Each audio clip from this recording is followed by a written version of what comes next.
राम कृष्ण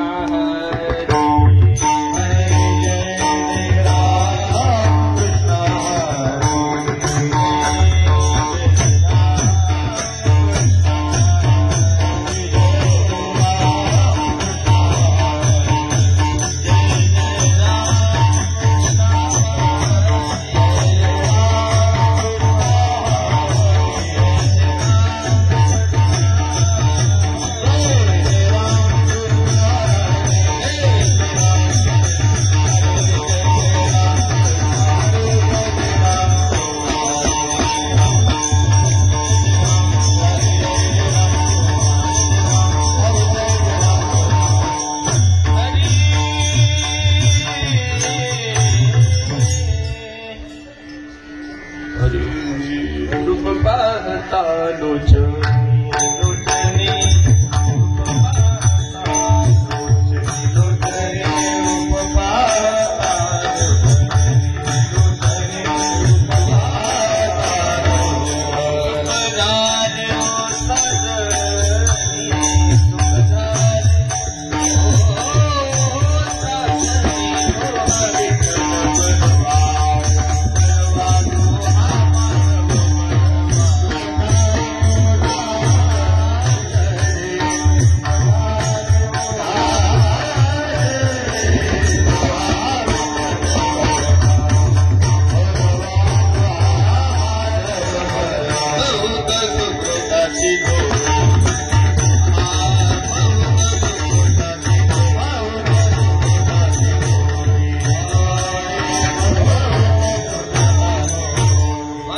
दत्त माझी माता दत्त माझा पिता दत्त माझी माता दत्त माझा पिता दत्त माझी माता दत्त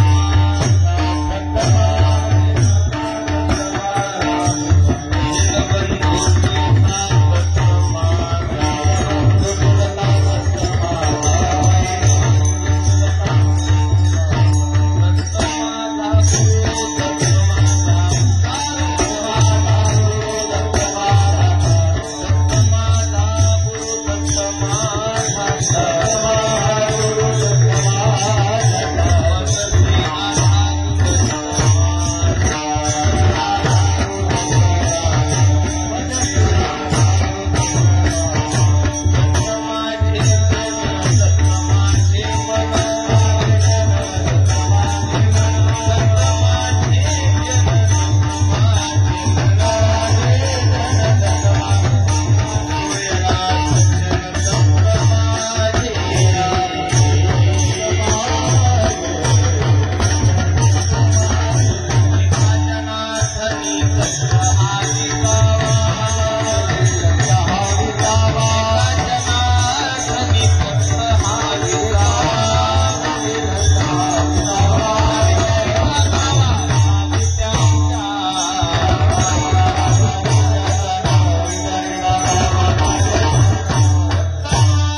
दत्त माझा पिता बहीण बंधू चुलता दत्त माझा, दत्त माझा गुरु दत्त माझा तारू मजसी आधारू दत्तराज, दत्त माझे जन दत्त माझे मन सोयरा सज्जन दत्त माझा, दत्त माझा गुरु दत्त माझा तारू मजसी आधारू दत्तराज, एका जनार्दनी दत्त हा विसावा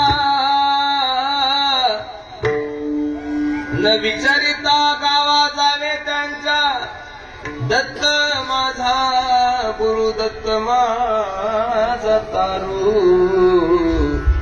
मजसी आधारू दत्तराज, महायोग पीठे तटे भीमरथ्यामरं पुंडरीकाय धातुं मुनीन्द्रैः समागत्य तिष्ठन्तमानन्द कंदं परब्रह्मलिंगं भजे पांडुरंगं पांडुरंगा करू प्रथम नमन दुसरे चरण संतांचिया, त्यांच्या कृपागाने कथेचा विस्तार बाबाजी संपूर्णता सुखा अलंकार सिंहासनस्थं पदां बहुज तेजस्फुरित प्रदेशं विधीन्द्रादिदेवे सदा स्तूयमानं समाधिस्थमूर्तिं भजे ज्ञानदेवं कायमाची वाणी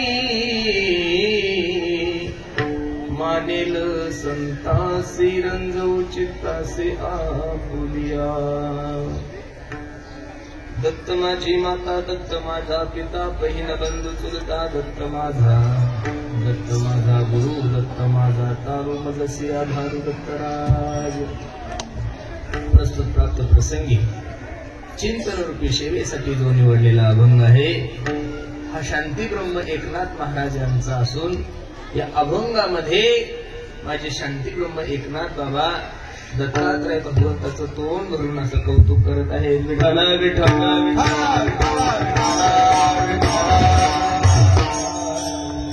अभंगावर काही चिंतन करण्यापूर्वी अभंगाचा प्रतिपाद्य विषय तुम्हा सर्व माय बापा समोर ठेवण्यापूर्वी थोडासा परिहार द्यायचा. तो असा भव्य दिव्य स्वरूपाचा चालू असला आपला हा 2 दिवसीय कीर्तन महोत्सव भगवान दत्तात्रयाच्या दरबारामध्ये आपण सर्व मंडळी बसलेलो आहोत. आणि आजचं सकाळचं जे कीर्तन आहे ते नैमित्तिक कीर्तन आहे, म्हणजे दत्तात्रयाच्या जन्मोत्सवानिमित्त हा भव्य दिव्य स्वरूपाचा कार्यक्रम. आणि त्यानिमित्त तुम्हा सर्व मानवाच्या दर्शनाचा योग माझ्या जीवनामध्ये प्राप्त झाला. खूप रात्रभर प्रवास करून खूप दुरून तुमच्या सेवेसाठी मी आलोय, पण रात्रभर प्रवास केला, सगळं झालं, एवढा थकलेलो होतो की आल्याबरोबर पहिलं झोपून राहिलो मला. बरोबर आहे नाही? उठल्यानंतर दत्तात्रयाचं दर्शन झालं, तिथं सर्व बघितल्यानंतर खरं सांगू रात्रभर केलेला जो प्रवास होतो थकवा एका मिनिटात निवारला. याचं कारण रणजित बाबा, तुम्ही जर मला अगोदरच सांगितलं असतं की आमच्या गोविंद बाबाच्या 200 गोशाळा आहे, तुम्ही यांना मान देऊन कीर्तन केलं असतं महाराज इथे. का? कारण की या विश्वातील सर्वात जिवंत जर परमार्थ कोणता असेल तर गोमातेची सेवा आहे महाराज. बरोबर आहे का नाही? आणि आमचे गोविंद बाबा एवढ्या आदरपूर्वक गोमातेची सेवा करत आहेत. नजर लागावं एवढं सुंदर मंदिर आहे, खूप सुंदर आहे. कोणताही मनुष्य आला की त्याच्या अंतःकरणाला विसावा मिळेल एवढं सुंदर ह्या सर्व मंडळींनी बांधलंय, मंदिर बांधलंय. पण अगदी थोड्या वेळामध्ये या अभंगाची भूमिका मला तुम्हा सर्व मंडळी समोर ठेवायची. आपण पुण्यवान मंडळी आहात दादा, की तुमच्या आणि माझ्या जीवनामध्ये हा सुवर्णयोग तुम्हाला आणि मला प्राप्त झाला. मी रात्रीच्याही कीर्तनात बोलून गेलो, आजही बोलून जातोय. मानवी देहाला जन्माला आल्यानंतर माणसाच्या जीवनामध्ये प्रामुख्यानं काही उत्सव घडलेच पाहिजेत महाराज. मानवी देहाला जन्माला आल्यानंतर माणसाच्या जीवनामध्ये काही उत्सव घडले पाहिजेत. त्यामध्ये देवाचा उत्सव घडलाच पाहिजे, साधूचा उत्सव घडलाच पाहिजे. हल्ली लोक देवाचेही उत्सव करत नाही, हल्ली लोक साधूचेही उत्सव करत नाही. हल्ली लोकांना लोकांचे उत्सव करायची खूप हौस आलेली आहे. 90 वर्षाच्या डंगऱ्यांना सुद्धा असं वाटतं की माझा वाढदिवस साजरा झाला पाहिजे. असं नेमकं काय कार्य केलेलं आहे की लोकांनी तुझा वाढदिवस साजरा करावा, तुझा अभिष्ट चिंतन सोहळा साजरा करावा. देवाचा उत्सव केल्यानंतर काही फलश्रुती जीवनामध्ये, साधूचा उत्सव केल्यानंतर, ज्ञानोबराच्या समाधी सोहळ्याला आल्यानंतर पुण्यप्राप्ती, यात्रे अलंकापुरा येते ते आवडती विठ्ठला. पांडुरंग परमात्म्याचं जर आवडतं व्हायचं असेल तर ज्ञानोबराच्या समाधी सोहळ्याला गेलं पाहिजे, जगद्गुरु तुकोबराच्या बीजेच्या उत्सवाला गेलं पाहिजे. माणसानं माणसाचे उत्सव साजरे करणे म्हणजे गाढ वर्षेत खाल्लं पाटणं पुण्य महाराज. काही लोक म्हणतील देवाचा उत्सव का साजरा करायचा, प्रमाण ह्या नाटाच्या अभंगामध्ये तुकोबा सांगतात, आज हा जीव दिला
विश्वामध्ये जन्माला घातलंय, ज्या जगाच्या मालकाने तुम्हाला एवढं सुंदर या मृत्यू लोकांमध्ये जन्माला घातलंय, त्या जगाच्या मालकाच्या उपकारातून ऋणी होण्यासाठी आपण गोकुळाष्टमी साजरी करतोय, आपण रामनवमी साजरी करतोय, 2 आपण वामन जयंती साजरी करतोय, आपण नरसिंह जयंती साजरी करतोय, आपण हनुमान जयंती साजरी करतोय, आपण महाशिवरात्र साजरी करतोय. आणि त्यामध्ये उत्साहानं महाराष्ट्र नव्हे अख्खं विश्व माझ्या दत्तात्रयाचा जन्मोत्सव साजरा करत आहेत. खूप आनंदात आहे महाराज. शास्त्रामध्ये 3 प्रकारचे कर्म सांगितलेले. किती प्रकारचे कर्म आहे? 3 कर्म. 3 प्रकारचे कर्म. पहिलं नित्य कर्म आहे, दुसरं आहे नैमित्तिक कर्म आणि तिसरं आहे काम्य कर्म. नित्य कर्म म्हणजे उठल्यानंतर माणसाच्या जीवनामध्ये काहीतरी नित्य नियम पाहिजेत का नाही माणूस? अहो, महाराजांची भाषा अशी की काही नित्य नियमाविना अन्न खाईल तो श्वान. नित्य नियम केल्यानंतर जीवनामध्ये पाहिजे तेवढं पुण्य नाही पदरात पडत, पण नित्यनेम नाही केल्यानंतर माणसाच्या जीवनामध्ये पाप होतो. काही ना काहीतरी नित्यनेम केला पाहिजेत. काहीतरी अहो, कमीत कमी उठल्यानंतर आंघोळीला बसल्यानंतर पहिला तांब्या अंगावर घेताना सुंदर ते ज्ञान विटेवरी नसल हरिपाठ जय हनुमान ज्ञान गुण सागर जय कपी सती होतो नाही. दुसरं तर कमीत कमी रामकृष्ण हरी तर म्हणू शकता का नाही तुम्ही? एका महात्म्याचं कीर्तन चालू होतं. एक मारवाडी समाजाचा मनुष्य कीर्तनाला येऊन बसलो होता. त्या महाराजांचं कीर्तन ऐकल्यानंतर तो एवढा प्रभावी झाला आणि पहिलं महाराजांचं दर्शन घेतलं. कीर्तन संपल्यानंतर, बाबा कपड्याचा व्यवसाय हो माझा, तुमचं कीर्तन ऐकल्यानंतर माझ्या जीवनामध्ये खूप परिवर्तन झालं. मला असं वाटतं की माझ्या जीवनामध्ये काहीतरी नित्यनेम असला पाहिजे. ते साधू महात्मा होते, वारकरी होते, त्यांनी सांगितलं, बाबा तुला जर नित्यनेम करायचा असेल तर दररोज कमीत कमी गाठ्यातले 100 अभंग वाचच आहे. काय सांगितलं? गाठ्यातले 100 अभंग वाचच. हा म्हणला, बाबा मला काही वाचता वगैरे येत नाहीये. मग ज्ञानेश्वरी वाचता येत नाही, गाथाही वाचता येत नाही. बरं जाऊ दे. मग नाही कमीत कमी तर आंघोळीला बसलं तर हनुमान चालीसा तर म्हणली पाहिजेत का नाही? तो म्हणे, महाराज हनुमान चालीसाही पाठ नाही हो महाराज माझी. मग कमीत कमी हरिपाठचं म्हण. अहो, हरिपाठही पाठ नाही, हनुमान चालीसाही पाठ नाहीये, ज्ञानेश्वरी वाचता येत नाही, गाथाही वाचता येत नाही. मग असू दे म्हणे. सकाळी उठलं की आंघोळ झालं की पहिला कपाळाला गंध लावायचा. गंध लावल्याशिवाय पाणी सुद्धा प्यायचं नाही. तो म्हणे थोडं ते पण कठीण आहे. सकाळी सकाळी उठलं की मला पहिलं चहा प्यावा लागतो. चहा प्यायल्याशिवाय मला याला जाता येत नाही, मोठी अडचण आहे. मग तो म्हणे तुला कोणता नियम सांगू? जाऊ दे, खोटं नको बोलू, हा एक तर नियम कर. तो म्हणे, महाराज नाही खोटं बोललो तर धंदा कसा चांगला होईल? धंदा करायचा म्हणल्यानंतर खोटं बोलावंच लागेल ना. मग त्या वारकऱ्यांनी सांगितलं,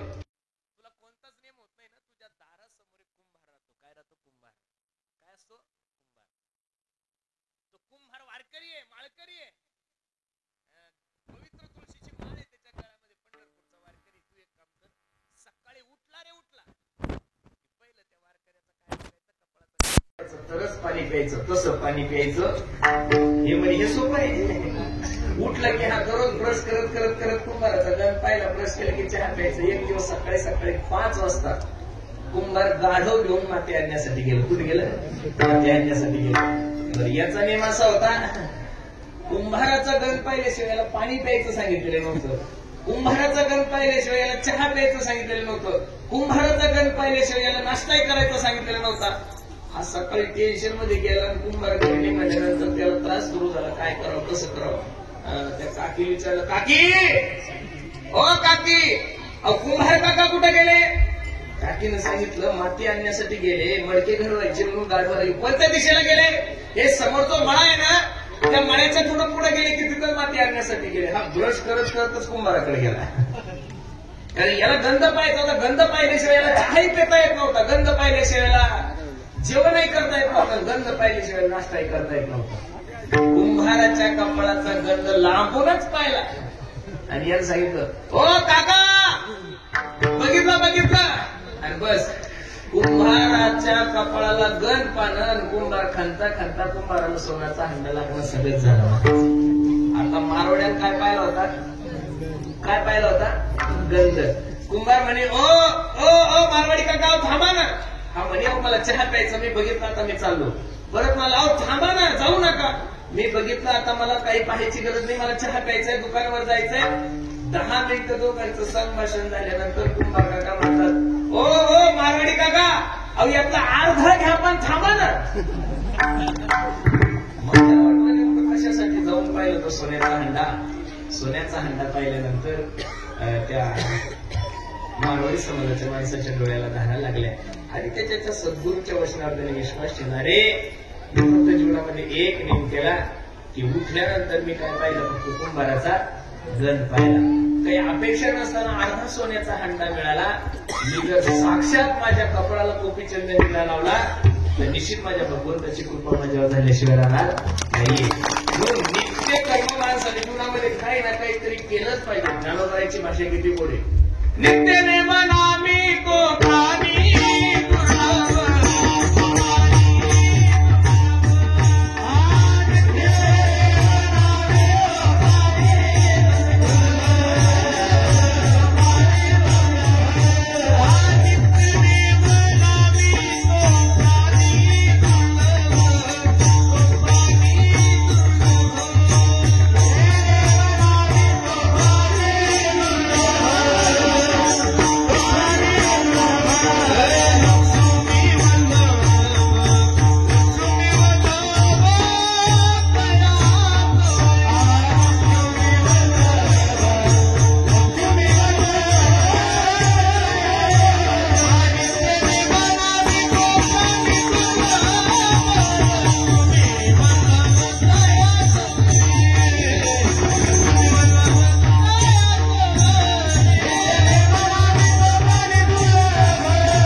ज्याच्या जीवनामध्ये काहीतरी नित्य नेमे. त्याला फायदा किती सांगितलाय महाराज माझ्या ज्ञानोबा. लक्ष्मी वल्लभ तया जवळी. लक्ष्मी वल्लभ म्हणजे जगाचा मालक त्याच्याजवळ वास करतो. ठीक आहे, पहिलं कर्म मी तुम्हाला सांगितलं नित्य कर्म, बरोबर आहे का नाही? नित्य नैमित्तिक कर्म. दुसरं एक काम्य कर्म.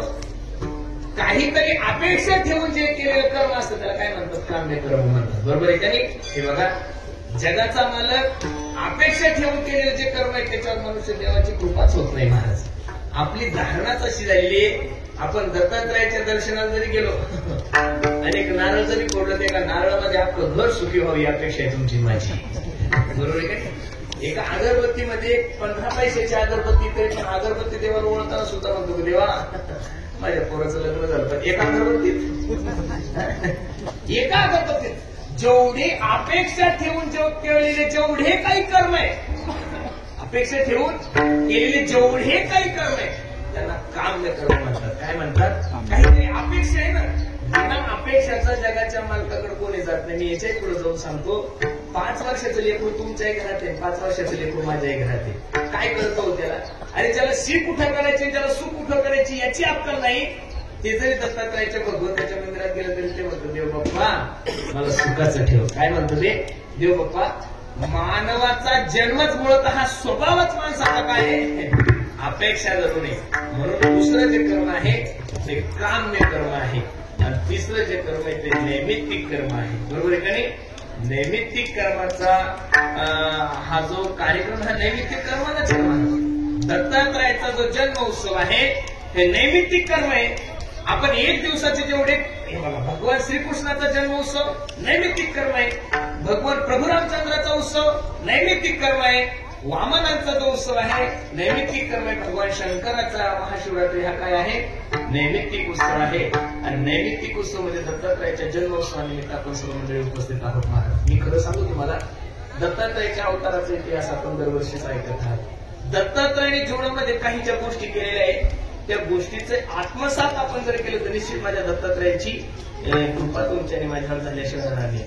नाथ बाबा, शांतीब्रह्म एकनाथ बाबा दत्तात्रयाचं वर्णन करत असताना एवढं गोड वर्णन करतात की वास्तविक तसं जर पाहायला गेलं तर विश्वाचा मालक तुमचा मायबाप आहे. पितामह जगतो माता धाता पितामह वैद्य पवित्र ओंकार वृक्षामयेजुरेवचः. जसं दत्तात्रयाचं वर्णन केलंय एका ठिकाणी तुकोबराने, मला वाटतं नामदेवायचा का तुकोबरायचा अभंग आहे, त्या ठिकाणी सुद्धा वर्णन करत असताना हेच प्रमाण आहे. कृष्ण माझी माता, तुकोबरायच्या प्रमाणे कृष्ण माझी माता, कृष्ण माझा पिता, बहीण बंधू चुलता कृष्ण माझा. इथं एक दुसरं प्रमाणे दत्त माझा गुरु, दत्त माझा.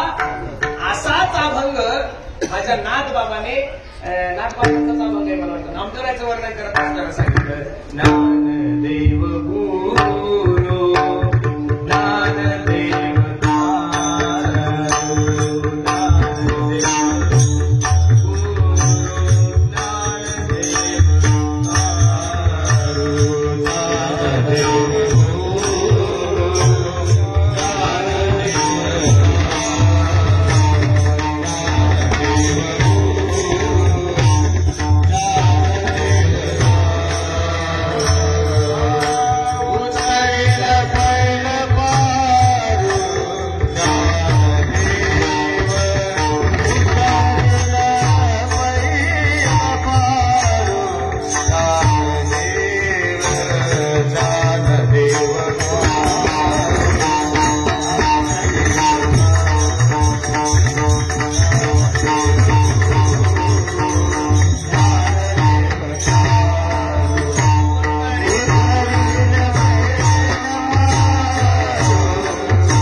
ज्या ज्या वेळेस आपल्यापेक्षा मोठ्या माणसाला आईची उपमा देतात, बापाची उपमा देतात, गुरुची उपमा देतात, ही एक उपमा आहे महाराज. बरोबर आहे का नाही?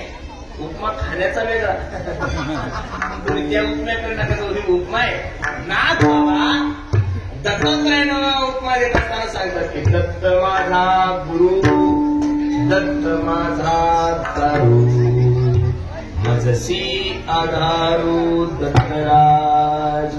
दत्तात्रयाच्या जीवनाचा जर विचार करायला गेलो तर दत्तात्रयाने भागवतामध्ये 11व्या स्कंदामध्ये दत्तात्रयाचं बरंचसं वर्णन आहे. त्यामध्ये शुकाचार्य भगवान राजा परीक्षितीला सांगत असताना सांगतात, राजा दत्तात्रयाने 24 गुरु केले. किती केलेले? 24. खूप गोड श्लोक आहे. पृथ्वी वायू आकाश आपको चंद्रमा रवी कपतो सिंधू गजहा. भगवंताने जे 24 गुरु केले, एका ठिकाणी असं वर्णन आहे की जो जो दयाचा घेतला गुण तो गुरु केला मी जाण. दत्तात्रयाने अजगराची सुद्धा अजगराला गुरु केला. अजगराकडून कोणता गुण घेतलेला हो? कबीर महाराज सांगतात, अजगर करही न चाकरी पंची करही न काम. तुम्ही कधी पाहिलं का आजगराने कोणाच्या तिथं कामाला जाताना? अजिबात नाही. तुम्ही कधी हे जे आकाशामध्ये जे पंछी उडतात त्यांनी कधी कुठं कोणाच्या तिथं काम करताना बघितलं का तुम्ही? अजिबात नाहीये. मग ते काम न करता त्यांचा उदरनिर्वाह करतात. आजगर कोणाची चाकरी न करता त्याची जर जेवणाची व्यवस्था जगाचा मालक करतोय, तसं आपण सुद्धा कोणत्या गोष्टीचा ताण न घेता भगवंताचं चिंतन केलं पाहिजे. बरोबर आहे काय? दुसरं गुरु केलं आकाशाला. आकाशातून काय गुण घेतला? आकाश जसा व्यापक आहे तसं प्रत्येकाने आपलं अंतःकरण कसं ठेवलं पाहिजे? व्यापक ठेवलं पाहिजे. तिसरं गुरु केलंय पाण्याला. पाण्यातून काय गुण घेतला असं महाराज सांगतात. कबीर महाराजांची भाषा केली पुढे पाहणार. पाण्यातून दत्तात्रयाने शीतलता गुण घेतला. कोणता गुण घेतला? शीतलता. ऐसी पानी बोलिए मन का आपा खोए औरन को शीतल करे और आप ही शीतल होय. पाण्यासारखं शीतल माणसाची वाणी असावी. मला सांगता साच आणि मवाळ मिसले आणि रसाळ शब्द जैसे कल्होळ अमृताचे. बोलायचं प्रमाण मधुरावाणी वाटी मधुरावाणी वाटे हो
माणसाला जर जीवनामध्ये माणसाच्या हृदयावर स्थान निर्माण करायचं असेल, प्रत्येकाच्या हृदयामध्ये स्थान जर निर्माण करायचं असेल तर माणसाने एका इंद्रियाला खूप जपलं पाहिजे, ती म्हणजे वाणी. बसणारे सर्व मंडळींना माझा छोटासा प्रश्न आहे, माझ्या प्रश्नाचं उत्तर द्या. पुढारी लोक गोड बोलतात का काम करतात? गोड बोलतात. पुढारी लोक गोड बोलतात का काम करतात? गोड बोलतात. तेवढा पुढाऱ्यांचा गुण जरी आपण घेतला तरी आपला सप्ताह चांगला होईल. एक नंबर हलकट माणूस असू द्या, फक्त तुम्ही पावतीचं बुक घेऊन त्याच्या दारात जाऊन त्याला म्हणा पाटील, हो हो पाटील, अहो तुमच्यासारखा माणूस अख्ख्या तालुक्यात नाही मारत. ते 5,000 रुपये देऊन कॉफी पाजतं. आपल्याला फक्त चांगलं बोलायचंच ना, बरोबर आहे. साच आणि मवाळ मितुले आणि रसाळ शब्द जैसे कल्होळ अमृताची. मी नेहमी सांगतो, मिठू मिठू बोलता काय बिगडे, काय बिगडे तारो काय बिगडे, हो मिठू मिठू बोलतारो काय बिगडे, काय बिगडे तारो काय बिगडे, मिठू मिठू बोलतारो काय बिगडे, काय बिगडे तारो काय बिगडे. बरोबर आहे का? काशीबाई खूप मोठे पंडित महात्मा होते. त्यांचं जीवनचरित्र मी भागवतामध्ये वाचलं, खूप सुंदर आहे. विद्वान म्हणजे एवढे विद्वान होते की त्यांच्यासोबत कोणी शास्त्र चर्चा करत नव्हतं. मला त्यांना बघितलं की सगळे लोक पहिले काय व्हायचे, नतमस्तक व्हायचे. एक तरुण मुलगा होता, शास्त्र पंडित होता, दशग्रंथी होता, 6 शास्त्रचार वेद मुखोद्गत होते. आणि याने त्या मोठ्या पंडितांना काय केलं, शास्त्र चर्चेसाठी बोलावा दिला.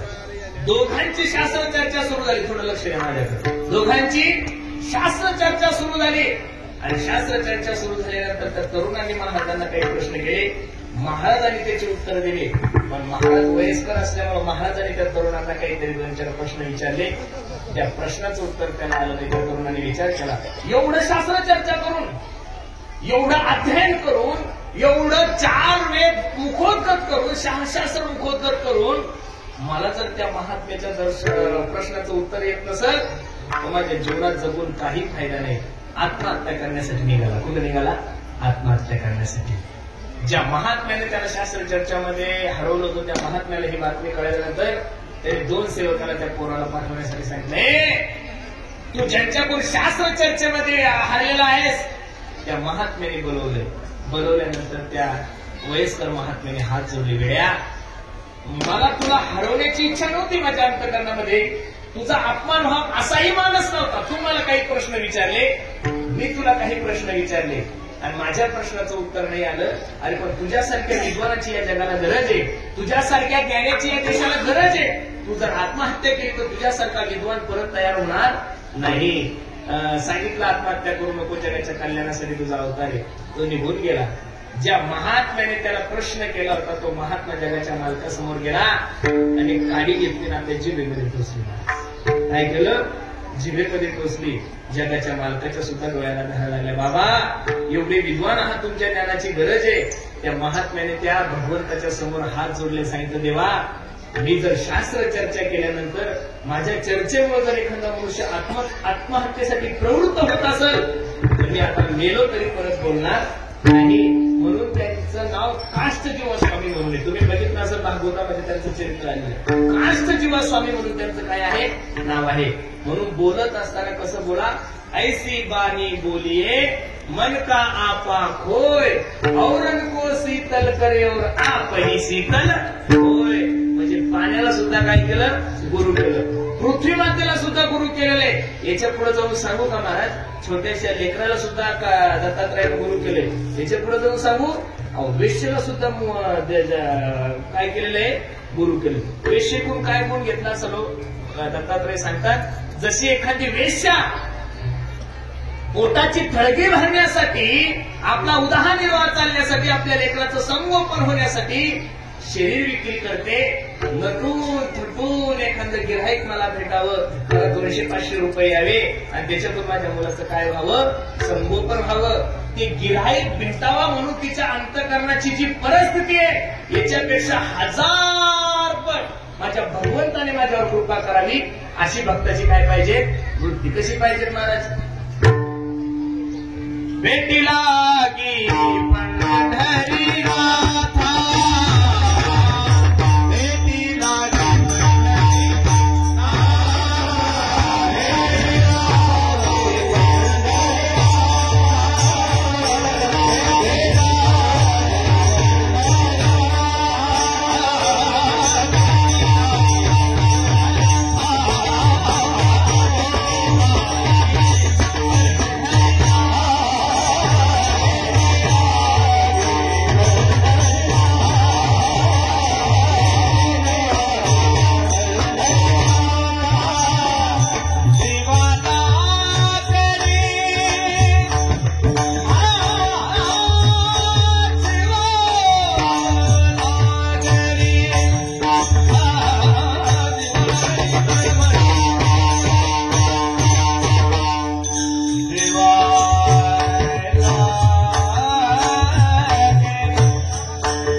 जो जो दयाचा घेतला गुण तो तो गुरु केला मी झाला.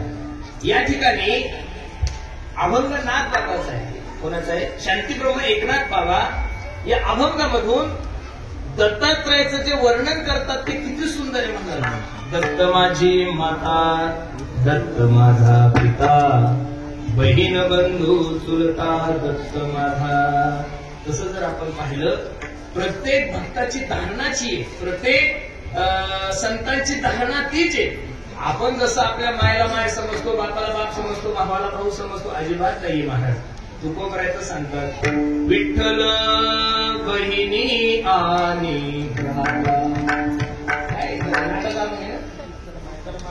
विठ्ठल माय बाप चुलता, विठ्ठल बंधू आणि विठ्ठल भगिनी आणि भ्राता, विठ्ठल विना चाल नाही होता. तुका म्हणे आता नाही दुसरे, तुका म्हणे आता नाही दुसरे. मला माहिती आहे तुमचे नाटपाठ आहे त्याच्यामुळे मी चुकीचं म्हणलो होतो. माझाही पाठ आहे, तुमचा बी थोडाफार अभ्यास झाला पाहिजे कीर्तनातून सगळ्या बरोबर आहे काय. नाथ बाबाने दत्तात्रयाचं वर्णन करत असताना खूप गोड वर्णन केले. माझी विनंती करेन तुम्हाला, दत्तात्रयाच्या जन्म उत्सवानिमित्त आपण सर्व मंडळी इथे उपस्थित आहात. माझी विनंती, दरवर्षीच आपण दत्तात्रयाचा उत्सव साजरा करतो. अशा हजारो वर्ष झाले तुम्ही उत्सव करताय, आपणही कीर्तन करतोय, लोक येतात, खाऊन निघून जातात. लोक नेमका भगवंताचा उत्सव कशासाठी करायचा ह्या गोष्टी विसरून गेले. बरोबर आहे का नाही. आज दत्तात्रयाचा उत्सव महाराष्ट्रामध्ये खूप मोठ्या व्यापकतेनं चालू आहे. बरोबर आहे का नाही. मला आल्यानंतर गॅरंटी नव्हती एवढे लोक येतील म्हणून बरं कोण बरोबर आहे का नाही. पण तिकडं सुरू झाल्याबरोबर इकडं मंडप झाला. बरोबर आहे का नाही. माझी सर्वांना विनंती, दत्तात्रयाची कृपा तुमच्याने माझ्या जीवनामध्ये भाव वाटत असेल, असा जर प्रत्येकाचा भाव असेल, दत्तात्रयाने जसे जीवनामध्ये गुरु केले तसे आपणही एखादा गुरु जीवनामध्ये केला पाहिजे काय नाही महाराज. पण गुरु करत असताना गुरुचे काही लक्षणं सांगितलेले कबीर महाराजांनी, किती गोडे पहा. गुरु तो ऐसा चाहिए जो शिष्य को कुछ ना मांगे, शिष्य तो ऐसा चाहिए जो गुरु को सब कुछ दे डाले. माय बाप, त्याला गुरु जीवनामध्ये करा की त्याला तुमचा अज्ञान अंधकार निवृत्त करून तुम्हाला ज्ञान रूपी प्रकाशाकडे नेलं पाहिजे. महाराज आजकाल तर गुरु असे झाले की ते शिष्याला खड्ड्यात न्यायचा प्रयत्न करतात. कुठे देतात? खड्ड्यात नेण्याचा प्रयत्न करतात. मी नेहमी सांगतो पाणी पिना छान के और गुरु करना जान के. अरे गुरु करत असताना तो ज्ञानोबराय तुकोबरायच्या प्रमाणात बसतो का त्याचं जीवन बघितलं पाहिजे ना.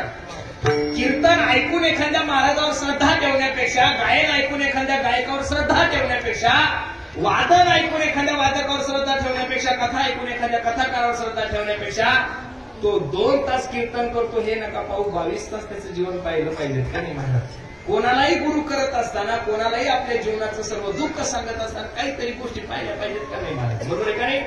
म्हणून गुरु करत असताना गुरु कसा असावा, त्याचा शिष्याच्या संपत्तीवर डोळा नसला पाहिजे. 2024 मध्ये बहुतांशी असे गुरु सापडत. गुरु तर एवढे हलकट झाले, शिष्य भेटल्या त्याला कापायचंच करतात. बरोबर आहे का नाही. मग असे गुरु असल्यानंतर शिष्य थोडा चांगला राहतो. शिष्य सुद्धा मग तो कधी मरल आणि कधी मी याच्या प्रॉपर्टीचा मालक होईल. तुकोबराय सांगतात ना, जो गुरु आपल्या शिष्याच्या संपत्तीवर डोळा ठेवतो आणि जो शिष्य आपल्या गुरुच्या मरणाची वाट पाहतो. महाराज सांगतात विठोबाची आन नरकाना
प्रश्नाचे उत्तर आहे मला तिथं. काय मी खात्रीपूर्वक सांगतोय तुम्हाला, अतिशोक्ती अलंकार वापरत नाहीये. तुम्ही ज्ञानोबाची ज्ञानेश्वरी वाचा, नाथबाबाचं भागवत वाचा, पण जगद्गुरु तुकोबरायसारखा स्पष्ट महात्मा या पृथ्वी तलावर जन्मालाच आलेला नाही महाराज. अख्खा गाथा वाचा हो, जगद्गुरु तुकोबराय कधीच गाढवाला गजानन म्हणले नाही, गाढवच म्हणले. आणि घोडेच म्हणजे तुकोबराय स्पष्ट बोलतात की तुका म्हणे ऐसे गुरु शिष्य जाण विठोबाची आण. जो गुरु आपल्या शिष्याच्या संपत्तीवर डोळा ठेवतो आणि तो शिष्य आपल्या गुरुच्या मताची वाट पाहतो, नुसता नरकात नाही जात. मी माझ्या पांडुरंगाची शपथ घेऊन सांगतो, माझ्या आराध्य दैवताची शपथ घेऊन सांगतो, विठोबाची आण नरका जाती. गुरु शिष्याचे अनेक उदाहरणं तुम्हाला देता येईल महाराज. त्यामध्ये एक उदाहरण तुम्हाला मी देतो. गुरुचं आणि शिष्याचं नातं कसं असावं याच्यासाठी मच्छिंद्रनाथ आणि गोरक्षनाथाचं उदाहरण किती सुंदर आहे पहा ना. मच्छिंद्रनाथ आणि गोरक्षनाथ रस्त्याने जात असताना एका मायमाऊलीच्या घरी वडे केलेली. काय केलेली? वडे. त्या वड्याचा सुगंध गोरक्षनाथाला आल्यानंतर मच्छिंद्रनाथ सांगतात, ए गोरक्षा जी गुरुजी वडे खाण्याची इच्छा झाली, काळजी करू नका गुरुजी, चला आश्रमावर मी काहीतरी व्यवस्था करतो. मच्छिंद्रनाथ आणि गोरक्षनाथ आश्रमावर गेल्यानंतर गोरक्षनाथाने भिक्षेची जोडी घेतली, त्या मायमाऊलीच्या घरी वडी केली, त्या मायमाऊलीच्या दारात गेले. ए माय अलप निरंजन भिक्षाम देही. आता प्रत्येकच वेळेस गोरक्षनाथ भिक्षेसाठी येतात म्हणून त्या मायमाऊलीने काय केलं, कोरडा शिदा घेऊन आली ताटामध्ये. तो कोरडा शिदा पाहिल्यानंतर गोरक्षनाथांच्या डोळ्याला धारा लागल्या. ए आई, ए माय, आज कोरडा शिदा नको ग, तुझ्या घरी जे वडे केलेले त्यातले 2 वडे माझ्या गुरुजीला दे. ती मायमाऊली एवढी धार्मिक नव्हती, नास्तिक होती ती. काही काही लोकांना महाराज लोक पाहिले की त्यांच्या पोटाला पोट सोडतो. काय होतो? काही केलं नसतं. एका गावामध्ये एक मायमाऊली होती, एवढा महाराज लोकांचा तिरस्कार करायची, बापरे बाप. महाराज लोक पाहिले की तिच्याबरोबर तिडी कुठायची. काय लुटायची? तिडी. आणि नेमकं आमचं नशीब एवढं खराब, तिच्या घराशेजारीच आमचा नाश्ता. आम्ही सकाळी मस्त पांढरे शुभ्र कपडे घालून नाश्ता करायला तिच्या घराशेजारी गेलो आणि ती दारात भांडे घासत होती. तिनं आमच्या सगळ्यांकडे पाहिल्यानंतर तिच्या मुखातून शब्द निघला, माय बोकेंत ऊत आला. काय म्हणली ती? बोकेंत ऊत आला. मी माझ्या तब्बलजीला म्हणलं, कारण इथं तर मांजर नाही, कुत्र नाही, बोक्या नाही, म्हणली कोणाला? आमचं तब्बलजी म्हणे, बाबा ते आपल्यालाच म्हणे, चला म्हणजे पुढे. अविचारी मायमाऊली तिने एका शब्दात सांगितलं, तुझ्या गुरुजीला बरं चांगलं चांगलं खा वाटतं. गोरक्षनाथांच्या डोळ्याला धारा लागल्या. ए आई, माझ्या गुरुजीने आतापर्यंत माझ्याकडे काहीच मागणी मागितली नाही ग. पहिल्यांदा 2 वडे मागितले आणि ते 2 वडे जर मी माझ्या गुरुजीला देऊ शकलो नाही तर माझ्या शिष्यत्वाच्या नात्याला काय लागलं ग? कलंक लागलं. गुरुविषयी असणारं प्रेम, गुरुविषयी असणारी श्रद्धा, गुरुविषयी असणारी निष्ठा पाहिल्यानंतर त्या मायमाऊलीने प्रश्न केला, किती प्रेम करतो तुझ्या गुरुजीवर? गोरक्षनाथांच्या मुखातून शब्द निघाला, मी माझ्या गुरुजीसाठी माझा प्राण द्यायला तयार आहे. क्षणाचाही विचार न करता त्या मायमाऊलीने सांगितलं, एवढं प्रेम जर तुझ्या गुरुजीवर करतो ते डोळा काढून दे मला. क्षणाचाही विचार न करता गोरक्षनाथाने डोळा काढला. त्या मायमाऊलीच्या हातात त्याला वडे घेऊन आश्रमात आले. एक हात डोळ्याला आहे आणि दुसऱ्या हातामध्ये वडे असताना मच्छिंद्रनाथ वडे खायला लागल्यानंतर मच्छिंद्रनाथाने गोरक्षनाथाला प्रश्न केला, ए गोरक्षा, ए गोरक्षा, रे डोळ्याला काय झालं? गुरुजी काही नाही, रस्त्याने येत असताना थोडी काठी लागली, त्याच्यामुळे वेदना होत आहेत. परत रागवलं, खरं सांग म्हणतो डोळ्याला काय झालंय? गुरुजी काही नाही, रस्त्याने येत असताना थोडी काठी लागली, त्याच्यामुळे रक्त येतं. रागवले मच्छिंद्रनाथ, खरं सांग. डोळ्याचा हात काढला तर डोळाच नव्हता. मच्छिंद्रनाथाने वडे खाताना थांबवलं आणि घाबरले, काय झालं डोळ्याला? काही नाही गुरुजी, मी ज्या मायमाऊलीकडे वडे आणण्यासाठी गेलो तिने मला प्रश्न केला, किती प्रेम करतो गुरुजीवर? तुम्ही सांगितलं, मी माझ्या गुरुजीसाठी प्राण द्यायला तयार आहे. आणि त्या मायमाऊलीने मला डोळा काढून मागितला. गुरुजी मी डोळा काढून त्याला वडे घेऊन आले. कसा कसा रडायला लागले. मच्छिंद्रनाथांच्या डोळ्याला घाण लागले. वेड्या, 2 वड्यासाठी कुठं डोळा काढून देत असतात का? वेडा झालास का तू? गोरक्षनाथाने मच्छिंद्रनाथाचे चरण धरले आणि सांगितलं, गुरुजी, हो गुरुजी ऐका ना, त्या मायमाऊलीनं 2 वड्यासाठी मला फक्त माझा 1 डोळा काढून मागितलाय. त्या मायमाऊलीनं 2 वड्यासाठी जर माझी मान कापून मागितली असते ना गुरुजी, तरी मी तुमच्यासाठी गेले असते. एवढं प्रेम हो गुरुजी माझं तुमच्यावर. बरं, आता ज्या मच्छिंद्रनाथासाठी गोरक्षनाथ डोळा काढून देतात ते मच्छिंद्रनाथ काही आजकालची गुरुजी असतील का? खेकडे धरणारे ते गोरक्ष मच्छिंद्रनाथ होते ना, कमंडलूचं पाणी हातात घेतात आणि डोळ्यावर शिंपल्याबरोबर डोळा जसा तसा. दत्तात्रयाच्या दरबारात तुम्हाला फक्त एवढंच सांगायचंय, आज पौर्णिमा आहे, पौर्णिमेच्या दिवशी प्रत्येकाने संकल्प करा. असे उदाहरण फक्त कीर्तनात ऐकायचे, प्रॅक्टिकली करून पाहिजे नाही.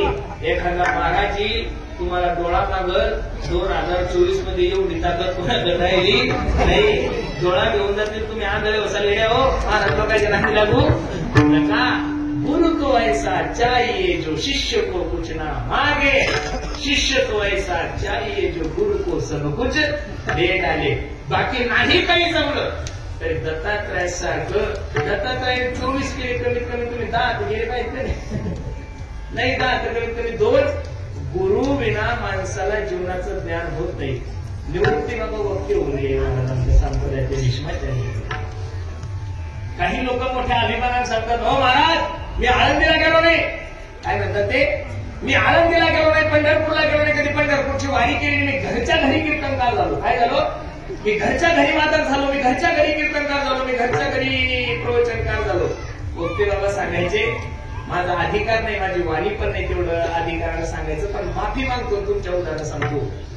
वक्ते बाबाच्या मुखातल्या कीर्तनातल्या मुखातले वाक्य वक्ते बाबा सांगायचे लग्न झाल्यानंतर सुद्धा माणसाला मुलं होतात, लग्न झाल्यानंतर सुद्धा माणसाला मुलं होतात आणि लग्न न होता सुद्धा माणसाला मुलं होतात.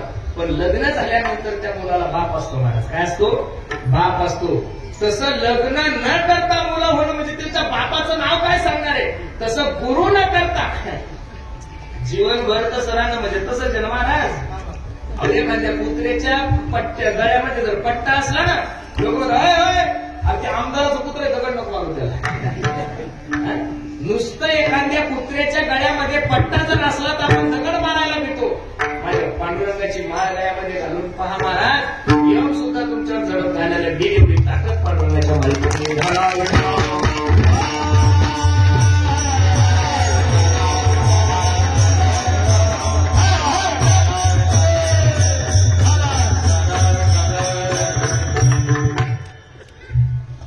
म्हणून जीवन जगत असताना जीवनामध्ये गुरु काय आहे महत्वाचं. गुरु ब्रह्मा गुरु विष्णू गुरुदेव महेश्वर गुरु साक्षात परब्रह्म तस्मै श्री गुरुवे नमः.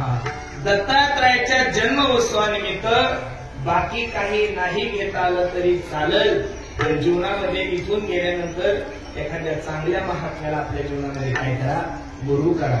आणि त्या गुरुने तुम्हाला अज्ञानातून काढलं पाहिजे महाराज. त्याला सत काय, असत काय, चांगलं काय, वाईट काय, सार काय, असार काय, ह्या गोष्टीचं ज्ञान तुम्हाला दिलं पाहिजे. एवढे काही काही बावळट गुरु झालेले महाराज, ते देवाचाही फोटो गळ्यामध्ये घालायला लावत नाही, संतांचा नाहीये. लोकांना सांगतात माझा फोटो गळ्यामध्ये घाला, अजिबात नाही. जोपर्यंत आपण जिवंत आहोत तोपर्यंत मानवी देह आल्यानंतर प्रत्येक सद्गुरूने समाजाला सांगितलं पाहिजे की विठोबासी शरण जावे, निज निष्ठा नाम घ्यावे.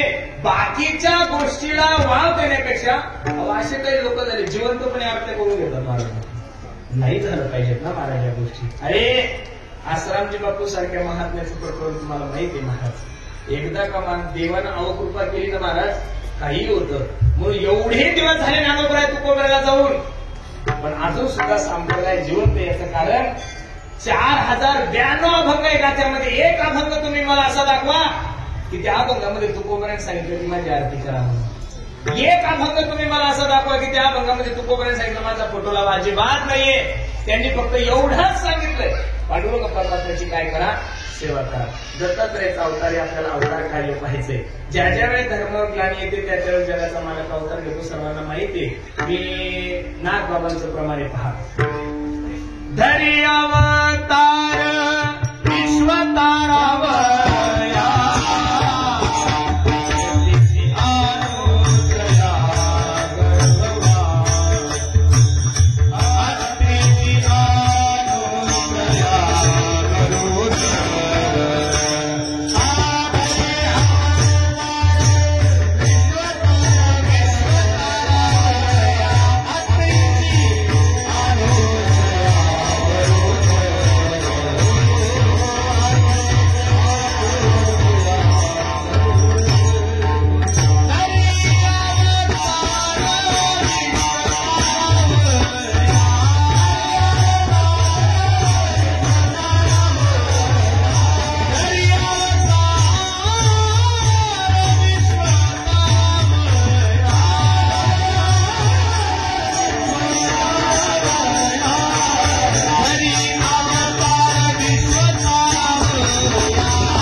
सत्य अनुसया मातेच्या पोटी दत्तात्रयांचा काय झालेला आहे, जन्मोत्सव जन्म झालेला आहे. याच्याही मागची खूप सुंदर कथा आहे, तुम्ही दरवर्षी ऐकलाय. दत्तात्रयाचं चरित्र थोडं लक्ष द्या. एक वेळचा प्रसंग आहे. नारदजी कैलासामध्ये गेले. कुठे गेले? कैलासामध्ये गेले. सती आईसाहेब बसलेल्या होत्या, पार्वती आईसाहेब बसलेल्या होत्या. मस्त आपल्या आनंदात चिंतन चालू होतं. सती आईसाहेब गेल्या, नारदजी गेल्यानंतर जय हरी जय हरी. नारद तसं तर कोणाच्या घरी जातच नाही महाराज, आणि ज्या घरी जातील त्या घरी काही ना काहीतरी कळ लावल्याशिवाय राहणार. शास्त्र असं सांगतंय, ज्याला नारदजी भेटले त्यांना देव भेटलाय, ज्यांना नारदजी भेटले त्यांना कोण भेटलाय? देव भेटले. पण महाभारतातले पुराणातले नारद वेगळे. काही नारद चुकून जर सत्यात आले ना बाबा, तरी सत्याचे 2 सत्य होतात. बरोबर आहे का नाही? काही नारद चुकून जर ग्रामपंचायतमध्ये गेले तर बिनविरोध होणारी ग्रामपंचायत निवडणूक लागते महाराज. काही पक्षामध्ये नारद आहे, त्यांनी एका पक्षाचे 2 पक्ष केले महाराज. काहीची वाणी एवढी खराब आहे. बरोबर आहे का नाही? जय हरी राम राम श्याम श्याम झाल्यानंतर सती आई साहेबांनी स्वागत केलं. आगतम स्वागतम सुस्वागतम. या ना नारदजी, हल्ली तुम्ही इकडे येतच नाही हो, काय कारण आहे? काय करावं, मन लागत नाही, जग सगळं चुकीचं झालंय, असं तसं. आता नारदजीला रंगवायचं होतं ना प्रकार. बरोबर आहे का नाही? जगामध्ये सगळे लोक स्वार्थी झाले. तरुणी आगे हे शालोप बुद्धीला एका कन्या विक्रोळ दंपती नांचकलकरम. सगळं वातावरण खराब होऊन चाललंय. कोणी कोणावर खरं प्रेम करायला तयार नाही, कोणी कोणाला खरं बोलायला तयार नाहीये, कोणी सगळं प्रत्येकाला खोटं बोलतोय. असं तसं बोलत असताना सती आई साहेब सांगू लागल्या, हो नारदजी तुम्ही सांभाळून बोला. अहो बाकीचे लोक त्यांच्या बायकांना खरं बोलत नसतील, पण माझे मालक, मला भगवंताने त्यांना जो मंत्र दिला तो सुद्धा मंत्र माझ्या मालकाने मला सांगितलं. माझा पती म्हणजे गुळा दैवत देव, सगळं मला सांगतोय. आता नारदजीला आगच लावायची होती. नारदजी राहिले सगळं सांगतात भगवान शंकर तुम्हाला? हो सगळं सांगतात. खरं सांगा, सगळं सांगतात? हो सगळं सांगतात. मग भगवान शंकराने तुम्हाला सांगितलं का हो की त्यांच्या गळ्यामध्ये ज्या मुंड माळा, ह्या माळा कोणाच्या आहे? सती आई साहेब विचार करू लागला, बाई सगळं सांगितलं पण माझ्या मागे मला या गोष्टी सांगितल्या नाही. तिथं आकडी लावून दिली, तिथून डायरेक्ट ब्रह्मलोकात गेले. कुठे गेले? ब्रह्मलोकात. सरस्वती मातेच्या ठिकाणी आग लावली, तिथून जशी पिशवी उचलली तिथून गेले वैकुंठात गेले. भगवान विष्णूच्या महालमध्ये गेले. लक्ष्मी आई साहेबाला सुद्धा काय लावली? पाडी लावली. भगवान शंकर आल्यानंतर भगवान शंकराने ते सगळं पाहिल्यानंतर कारण काय आहे? बरोबर आहे का नाही? सगळं विचारल्यानंतर पूर्वीचं काय असायचं महाराज? पूर्वी खूप भवन बांधलेले असायचे. आपण जसे बेडरूम काढतोय, जसं देवघर काढतोय, जसं किचन काढतोय, तसं पूर्वीचे राजे महाराजे बायको रुसली की नंतर त्या रूम मध्ये जाऊन बसवत. त्याला काय म्हणतात? कोप भवन म्हणतात. काय? कोप भवन म्हणतात. कोप भवनात सती आई साहेब गेलेले आहे.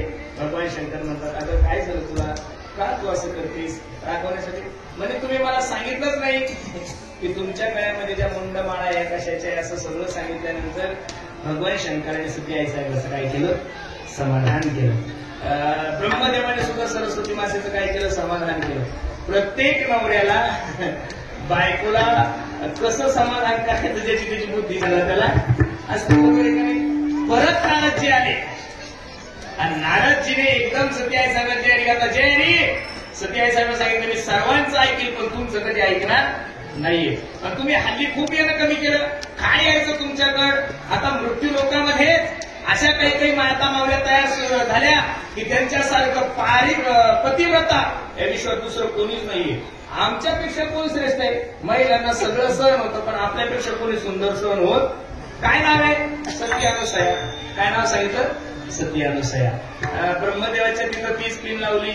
ती गायांच्याही बायकांनी सांगितलं, जी सती अनुसया माता आहे जा आणि तिचं पाठीवर ते काय करा? भ्रष्ट करा. महाराज खरं सांगू का, सगळं काही करता येतं महाराज, पण पातिव्रत्या मायमाऊलीचा राग देवाला सुद्धा करता येत नाही. तिघ जणांनी संन्यासाचं रूप धारण केलं आणि सती अनुसया मातेच्या दारात गेले. हे माय भिक्षाम देही अलक निरंजन. भिक्षा घेऊन आल्यानंतर या तिन्ही देवांना सांगितलं, माते आम्हाला लग्न अवस्थेत तू काय करावी, भिक्षा मागावी. कसं शक्य आहे महाराज? सती अनुसया माता आत्तरी महाराजांकडे गेली, बाबा अशी अशी मागणी केली, काळजी करू नकोस. कमंडलूतलं पाणी घेतलं आणि ती गायच्या अंगावर शिंपलं. महाराज काय केलं? ती गायच्या अंगावर शिंपल्यानंतर 4-4 महिन्याचे लेकर झाले. किती महिन्याचे? 4-4 महिन्याचे लेकर झाले. आता 4-4 महिन्याचे लेकर झाले. 1 महिना झाला, 2 महिना झाला, 3 महिना झाला. सती आई साहेब विचार करू लागले, बाई 7 दिवसाच्या सप्त्यासाठी गेली होती माझी मालक. दत्त जयंतीचा काला झाला, अजून घरी नाही, नारळही घरी नाही. दुसरीकडे नारळ जातात काय सांगा, बरोबर आहे. चातुर्मास झाला, 4 महिने झाला माझा नवरा घरी नाहीये. नारदजी सती आई साहेबाकडे गेले. हो आई साहेब, त्या पतिव्रता मायामाऊलीने तुमच्या तिघांच्याही नवऱ्यांना काय करून ठेवलंय? बालक करून ठेवलंय. काय करून ठेवलंय? बालक करून ठेवलंय. मग जा तुम्ही. आता तिघी जणी गेल्या. सती अनुसया मातेला सांगितले, आमचे नवरे तुमच्याकडे आले होते. कुठे? ते छोटे छोटे बालक पाहिल्यानंतर सांगितलं, जिचा जिचा नवरा आहे तिनं तो घेऊन जातो. ती गज 4 महिन्याचे म्हणल्यावर सारखे दिसू लागले ते. सती आई साहेब विचार करू लागली, बाई मग जर चुकून रॉंग नंबर लागला तर ब्रह्मदेव माझ्या हातात पडायचा. लक्ष्मी आई साहेब विचार करू लागली, बाई माझा जर चुकून रॉंग नंबर लागला तर भगवान शंकर म्हणजे भोंगळा बाबा माझ्या नशीब पडत. काय करावं, कसं करावं, थक्क झाल्या. पण नवरे काही ओळखता येत नाहीये. शेवटी तिघा मातेंनी सती पार्वती माता आणि सरस्वती माता आणि लक्ष्मी आई साहेबांनी काय केली? शरणागती पुकारली. काय केली? शरणागती पुकारली. आणि शरणागत होऊन सांगितलं की माते, आमचे हे तिन्ही नवरे आम्हाला काय करा, परत करा. परत तिघांचे रूप तसे तयार झाल्यानंतर ब्रह्मदेव, भगवान विष्णू, भगवान शंकर, सती अनुसया मातेचं ते सगळं प्रेम पाहिल्यानंतर, वात्सल्य पाहिल्यानंतर सांगितलंय, आई काय अपेक्षा आहे तुझी? सती अनुसया मातेने सांगितलंय, बघा माझी काहीच अपेक्षा नाहीये. तुम्ही थोड्या दिवसासाठी मुलं झाले, माझं मन भरलं नाहीये. माझी अशी इच्छा आहे की तुम्ही तिन्ही देवतेने माझ्या घरी काय घ्यावा? अवतार घ्यावा. मग भगवान शंकर, भगवान विष्णू आणि ब्रह्मदेवा मिळून जो अवतार आहे तो माझ्या दत्तात्रयाचा आहे. मी मगाशी प्रमाण तुम्हाला सांगितलं. दर्यावतार विश्वतार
दत्तात्रयाचा जन्म उत्सव आपल्याला साजरा करायचा आहे.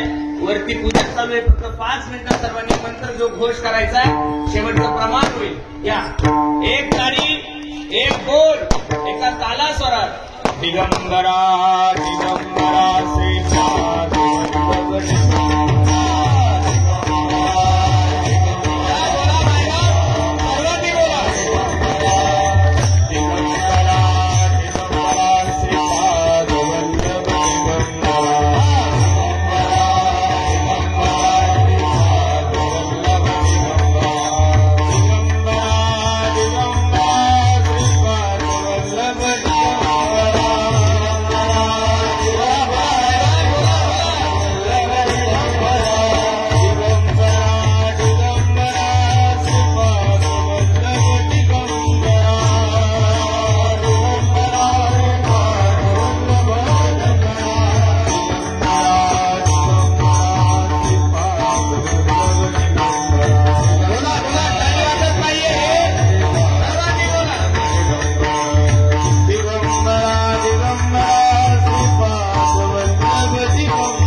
एका जनार्दने पूर्ण अवतार,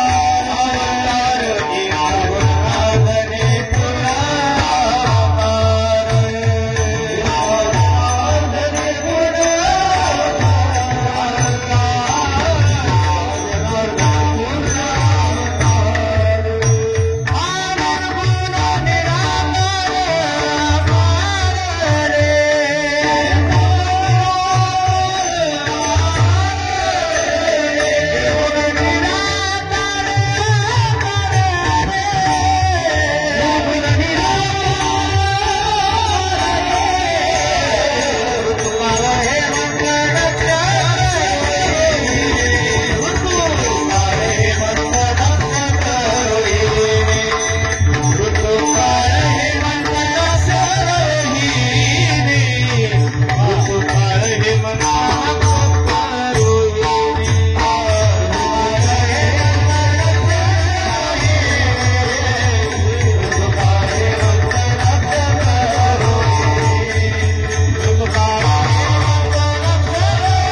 करतात एका जनार्दनी पूर्ण अवतार निर्गुण निराकार आकारले रोहिणी ऋतुकाळ हेमंत नक्षत्र रोहिणी शुक्ल पक्ष दिनी पूर्ण तिथी या तिथीवर माझ्या दत्तात्रयाचा अवतार झालेला आहात आणि आपण सर्व मंडळी त्या जन्म उत्सवाचे साक्षीदार आहोत. मिळालं सर्वांना? बोलो दत्तात्रय भगवान की, दत्तात्रय भगवान की, दत्तात्रय भगवान की. बस बाकीचे नंतर हे करा. बस बस. ज्ञानेश्वर